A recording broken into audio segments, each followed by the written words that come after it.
بسم اللہ الرحمن الرحیم۔ محترم ساتھیو، السلام علیکم۔ دوستو، شمر ذی الجوشن جو کہ کربلا کے میدان میں یزیدی فوج کا ایک اہم کارکن تھا اور واقعہ کربلا کا ایک اہم کردار تھا، اس کا حضرت علی رضی اللہ تعالیٰ عنہ سے اور امام علی مقام امام حسین علیہ السلام کے بھائی حضرت عباس علمدار سے کیا رشتہ تھا، اور اس کی اولاد آج کل دنیا کے کس حصے میں آباد ہے، اور اس کی نسل اس کے کس بیٹے سے چلی۔ جنگ صفین میں حضرت علی رضی اللہ تعالیٰ عنہ کی فوج میں شامل شمر 61 ہجری میں امام علی مقام امام حسین علیہ السلام کے خلاف کربلا کے میدان میں کیوں اترا، اور اس نے بے دردی اور بے رحمی کے ساتھ امام علی مقام امام حسین علیہ السلام اور ان کے خاندان کو بھوکا پیاسا کیوں شہید کروا دیا۔ شمر کا حضرت علی رضی اللہ تعالیٰ عنہ کے ساتھ کیا رشتہ تھا، اور واقعہ کربلا میں خاندان اہل بیت اطہار کو ظلم و ستم کا نشانہ بنانے والے شمر بدبخت کا عبرتناک انجام کیا ہوا تھا۔ محترم ساتھیو، تاریخ الخلفاء میں امام تبری لکھتے ہیں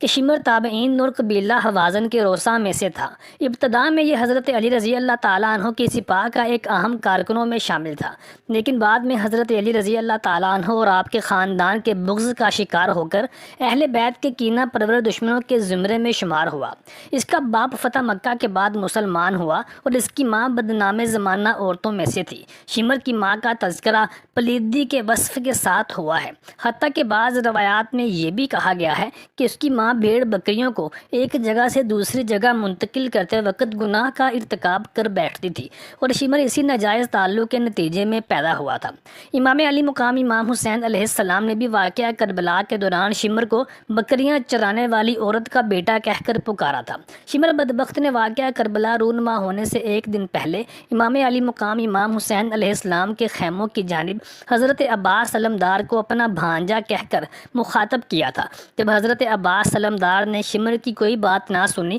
تو امام حسین علیہ السلام نے حضرت عباس علمدار سے کہا کہ اس کی بات سنو، چاہے وہ ظالم اور فاسق شخص ہی کیوں نہ ہو۔ حضرت عباس علمدار نے جب شمر کی بات سنی تو یہ کہنے لگا کہ تم امام علی مقام امام حسین علیہ السلام کا ساتھ چھوڑ دو، میں تمہیں اور تمہارے بھائیوں کے لیے عبید اللہ ابن زیاد سے تمہاری جان کا امان نامہ لکھوا لایا ہوں۔ اگر تم حسین علیہ السلام کو چھوڑ دو گے تو پھر تمہیں کچھ نہیں کہا جائے گا اور تمہاری جان بخش دی جائے گی۔ یہ سن کر حضرت عباس علمدار نے نہایت نفرت اور غصے سے کہا کہ اے بدبخت شمر، تو میرے لیے اور میرے بھائیوں کے لیے تو عبید اللہ ابن زیاد سے جان کا امان نامہ لکھوا لایا ہے، اور تو یہ بھول گیا ہے کہ حسین ابن علی بھی میرے بھائی ہیں، اور میری ماں نے ہمیشہ مجھے یہی سکھلایا تھا کہ حسین علیہ السلام کو کبھی بھی اپنا بھائی مت سمجھنا بلکہ ان کو اپنا آقا اور مولا سمجھنا، اور خود کو ان کا غلام سمجھنا بھی اور غلام ثابت بھی کرنا۔ اور تو نہیں جانتا کہ میرے والد گرامی علی المرتضیٰ علیہ السلام نے اپنی شہادت کے وقت مجھے وصیت فرماتے ہوئے کہا تھا کہ ہمیشہ اپنے بھائی حسین علیہ السلام کے شانہ بشانہ رہنا اور کبھی بھی ان کا ساتھ مت چھوڑنا۔ اے بدبخت شمر، تو میرے لیے تو جان کا امان نامہ لکھوا لایا ہے، لیکن آل رسول صلی اللہ علیہ وآلہ وسلم کی جان کے در پہ ہوا ہے۔ باخدا یہ جان تو جا سکتی ہے، لیکن میں کبھی بھی امام علی مقام امام حسین علیہ السلام کو تنہا اس کربلا کے ریگستان میں چھوڑ کر نہیں جا سکتا۔ کچھ تاریخ دانوں نے شمر کو حضرت علی رضی اللہ تعالیٰ عنہ کا سالہ بھی قرار دیا ہے، کیونکہ حضرت علی رضی اللہ تعالیٰ عنہ کی تیسری زوجہ سیدہ فاطمہ بنت حزام، جنہیں ام البنین کا لقب بھی دیا جاتا ہے، وہ قبیلہ بنی کلاب سے تعلق رکھتی تھیں، اور شمر ذی الجوشن بھی اسی قبیلے سے تعلق رکھتا تھا۔ اور عربوں میں یہ رواج عام تھا کہ اگر ایک ہی قبیلے کی کوئی عورت کسی دوسرے قبیلے میں بیاہ کر جاتی تھی تو اس عورت کے قبیلے کے دوسرے لوگ اور لڑکے اس کو اپنی بہن ہی سمجھتے تھے۔ اس لحاظ سے شمر حضرت علی رضی اللہ تعالیٰ عنہ کا سالہ تھا، اور یہی وجہ تھی کہ جب شمر بدبخت نے میدان کربلا میں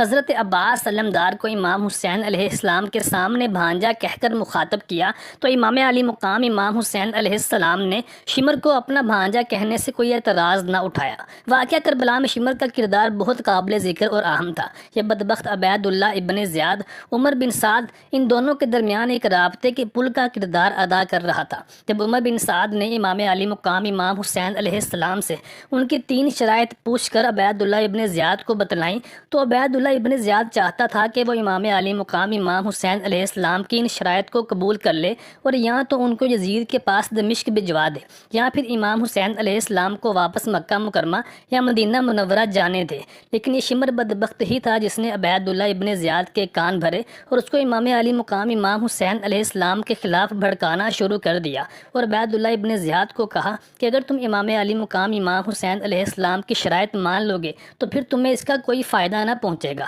لیکن اگر تم امام علی مقام امام حسین علیہ السلام کو قتل کر کے ان کی لاش کو اور ان کے سر کو یزید کے پاس بھیجو گے تو یزید ضرور تم سے خوش ہو کر تمہیں انعام و اکرام سے اور حکومت سے نوازے گا۔